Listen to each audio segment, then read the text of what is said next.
I caught up this morning on Hard Knocks with the Giants, which I have seen a number of people making comments on social media, which, of course, is a terrible metric to judge how people really feel about anything, that are saying, the Giants are revealing too much.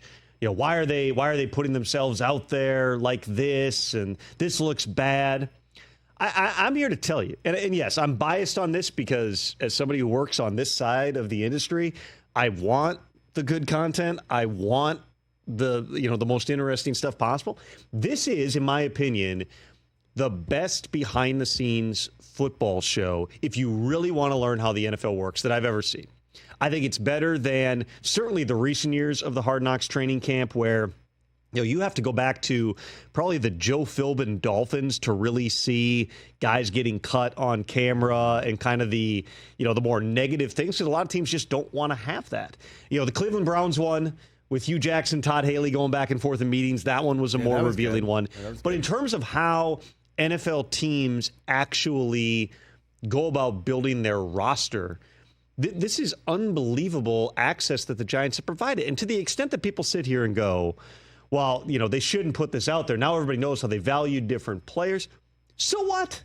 Everyone they're talking to, every agent, the players know. Everybody in the industry knows what the offers were. Those of us who are insiders or cover the news, we've all got a pretty good idea what was going on. That's why the insiders, myself, Mike Garafolo, Ian Rappaport, Judy Batista, were all featured heavily in that episode. Because, we're talking about it in real time. Here's what's going on.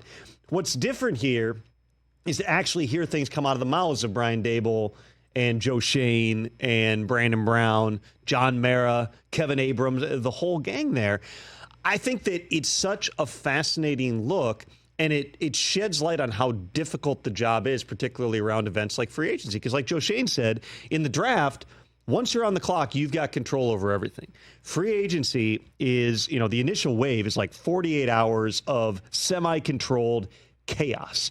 And everybody is trying to figure this out. You've got, those non-negotiables, to quote the Bear, as we've been doing too, and we'll do some of those on a couple more NFL divisions today. You've got those, all right, that's our drop-off point is 6. But then you're like, well, we can get him at 7. Everybody's been there if you've been in an auction fantasy draft where you have the same thing, you got your plan for the prices, and you're like, I don't really want that guy, though. At that price. And these are the real conversations that take place. I mean, the GM's going back and forth over, you're bleeding me for a 7th-round pick and a half a sack. That's real things that happen. It happens way more than anybody else realizes. That's a common type of thing when you're trying to hammer out these types of trades. So I personally commend everybody who greenlighted this stuff being in the show, because the teams get the final say of what actually makes air. I commend them for going, what are we really revealing here? This is not inside the Pentagon. It's not, inside an FBI investigation. It's football. And if you really want to educate people on how it works and how the job actually takes place, you can't sanitize it. You can't not mention any of the players you didn't get.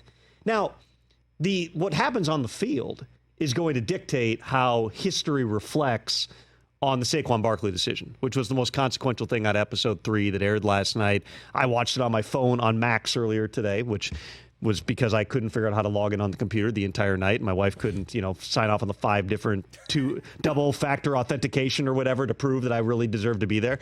But the most interesting thing was just how the Saquon thing played out. Again, it just confirmed what we were saying on TV, which was the number, it sounded like, was going to go too high.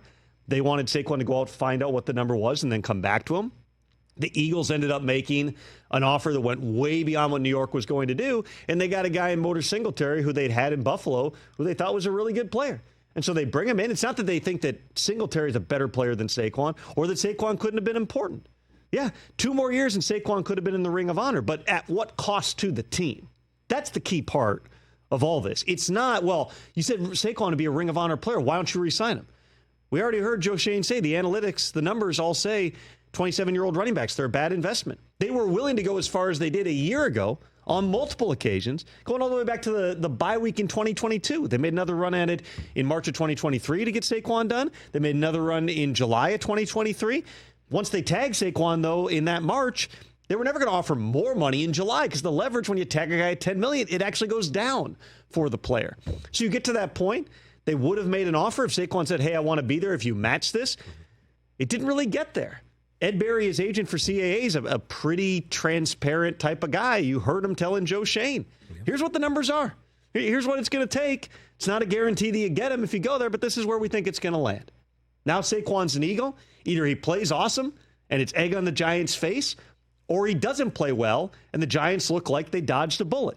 Either way, revealing the thought process and the conversations, I don't believe has any bearing on ultimately how this is going to be viewed. I think it's a positive. The more information you can give about things happening in hindsight, the better it is for making sure that people at least understand how you got to the point that you did and the logic that went into it. Catch the Rich Eisen Show every single day on the Roku channel, 12 to 3 Eastern, for free.